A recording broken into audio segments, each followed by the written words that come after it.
Selamat pagi adik-adik, selamat datang di perkuliahan pemodelan matematika.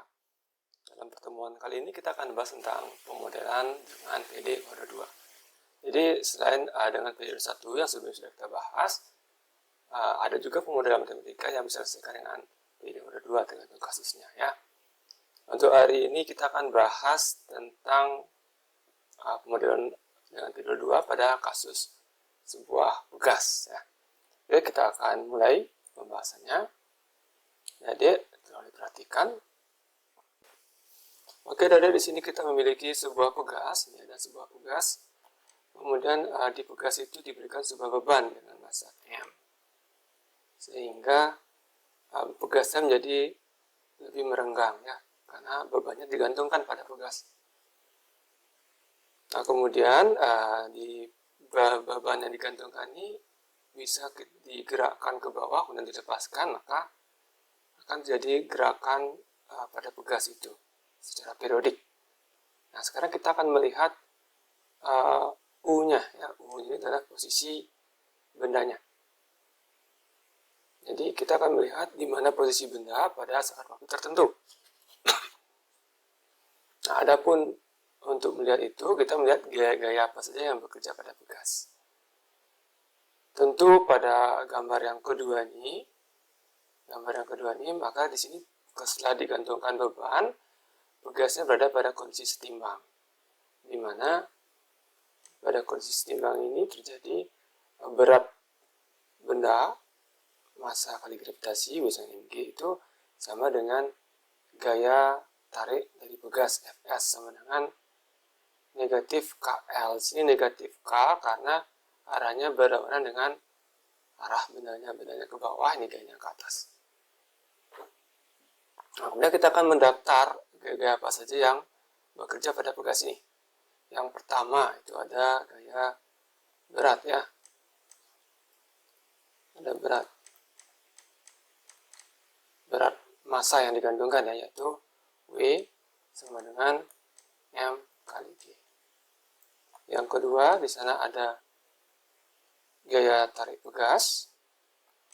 Gaya tarik pegas ini kita lambangkan sebagai Fs, di mana Fs itu adalah sebanding dengan rentangan dari pegas itu. Ketika posisinya bergerak, ya U-nya tidak sama dengan 0, U-nya bergerak seiring dengan waktu, maka Fs-nya adalah negatif K dikalikan dengan L tambah U. Jadi panjang pegas benda itu L kecil, kemudian setelah ada rentangan, walaupun bisa jadi pemuatan ketika dia ke atas, jadi perubahannya adalah L plus U. Negatif K dikalikan dengan L plus U, itu gaya yang bekerja pada pegasnya, yang berlawanan dengan arah benda. Yang ketiga, di sana ada gaya gesekan dengan medium. Medium ini bisa berupa udara atau tidak, bergantung pada pegasnya di mana. Ya, kalau pegasnya digantung bebas udara, maka yang dimaksud sini adalah gaya gesekan benda dengan udara, di mana disebutkan sebagai FD. FD sama dengan negatif gamma kalikan dengan kecepatan benda dalam posisi U aksen T. Jadi dia bergantung pada kecepatannya. Dan terakhir yang keempat ada gaya eksternal. Itu gaya yang diberikan kepada bendanya ketika bergerak. Di mana gaya eksternal ini pada umumnya gaya ini bersifat periodik. Kalau ada ya bisa tidak, tergantung sistem pegasnya. Nah, dari keempat gaya yang bekerja pada benda ini, kita akan melihat hukum kekuatan gaya dari Newton ya, yaitu A, dalam hal ini A-nya itu adalah U aksen, jadi M, U double aksen, U itu adalah posisi, U aksen kecepatan, U double aksen percepatan. Jadi M A itu menjadi U, M U double aksen. M U double aksen sama dengan beratnya Mg ditambahkan dengan gaya pada pegas, tambahkan dengan gaya gesekan dengan medium, tambahkan dengan gaya eksternal atau Ft.